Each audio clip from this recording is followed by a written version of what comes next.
Guys, I think I got hate crimed and I want to talk about it. Okay, this story is probably going to be like all over the place and it's going to be like super uncut and I'm not going to edit it, so bear with me.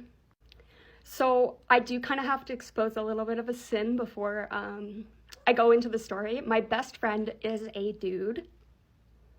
And that's important because this did happen at his soccer game. So his name's Logan. I picked Logan up to go watch his soccer game with him, and it was an indoor gym. And when you go to like an indoor gym with soccer, there's often a very, very high net, and it borders around the entire gym. So me and Logan were walking on the other side of the net looking for seating, and then he was looking for his team.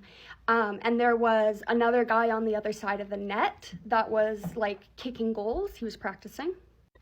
We didn't think anything of it. His ball came rolling towards us on the ground. The ball was on the ground and it came rolling towards us, so he started jogging towards us. Keep in mind, he's still on the other side of this very high net.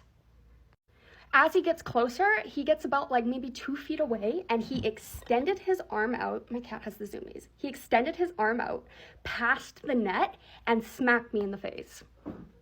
So I was just like, and I turned around and Logan was just like, and I yelled like, hey, what was that? And the guy just kept running.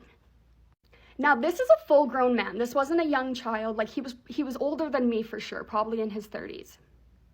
So I was like completely like bamboozled. I was just like, what? And so Logan, like we were late, so Logan had to go to his team. So he was just like, are you all right? I was like, I'm fine, like you can go.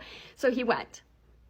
The guy was not playing Logan, so he was actually on the other side of the gym, but he was still playing a soccer game. So I was kind of fuming because like I could see him and he was playing, and I was just like, he kind of just smacked me in the face. So I texted my family and they were like, call the cops. And I was like, I live in Yeehaw, Saskatchewan. The cops aren't gonna do anything. So I decided, okay, I can either go to the front desk and see if he can be like taken out, or I can go to his coach and let him know what happened. And my stepmom mentioned, she was like, what if the coach is like a similar kind of guy? But I decided to give it the benefit of the doubt because it's soccer, it's fun. So I was like, I'm just gonna go to the coach because the front desk guys were teenagers. So I thought I might as well go see if there's an adult around.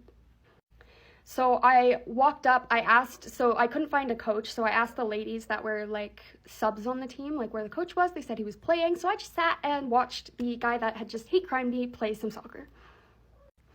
Finally, the coach comes off, and I was just like, at halftime, like, I'd love to talk to you. There's been a bit of an accident.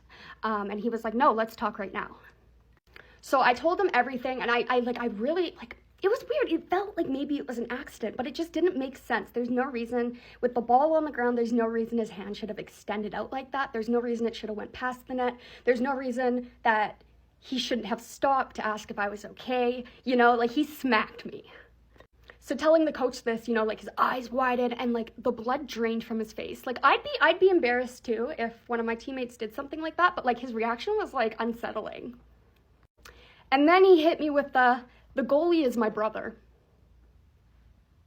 So immediately I'm just like, oh, the guy that smacked me is your brother. And the coach immediately goes into like, oh, that's so uncharacteristic of him. He would never do that. Like, this must have been a mistake. There's been an accident, this, that. And I'm sitting there like, he smacked me, bro. Like, he smacked me. Finally, the coach is just like, I'll get him to come and apologize. But I'm not looking for an apology. Like, I kind of just wanted him like to like leave. That's kind of what I wanted. But whatever. I was just like, clearly like nothing's going to be done. So my cats, So nothing was going to be done, so I just went and sat with Logan's parents who were watching the game. And then it was like just after halftime, the guy that smacked me came running up and he came and started apologizing profusely. And he's like, I didn't even know I hate you. And he was trying to come up with like a bunch of excuses. And that kind of frustrated me, so I like cut him off. Because he was like, I must have gotten just too close to the net and maybe I tripped. And I cut him off and I was like, we made eye contact about 2 seconds before you hit me. You were not near the net. You stepped near the net and then extended your hand past the net, smacked me in the face, and ran off. And he just looked at me like, and I'm looking at him like, and so he just continued to apologize, and I just told him to go away. But like, I was thinking that I had like a whole speech prepared. Like, I was gonna be like, by the way, I'm not an immigrant. I was born here, you piece of garbage. But I actually just like curled up into a little ball when he came up to me, and I was just like, go away, I don't want to do this. So yeah, nothing was done about it, but like a part of me keeps thinking like it had to have been an accident, because like who would just do that, like just out of the blue? But it just doesn't make any sense for it to be an accident. The ball was on the ground. There's no reason for him to have put his hand out like that. And like the fact that it caught me so off guard, and the fact that it caught Logan so off guard, and he was like, what? It just doesn't seem like it was an accident. So yeah, it was crazy. Nothing was done about it. It sucked. My face hurt. But yeah, do you guys think that was like a hate crime, or do you think it was just an accident and something kind of weird happened?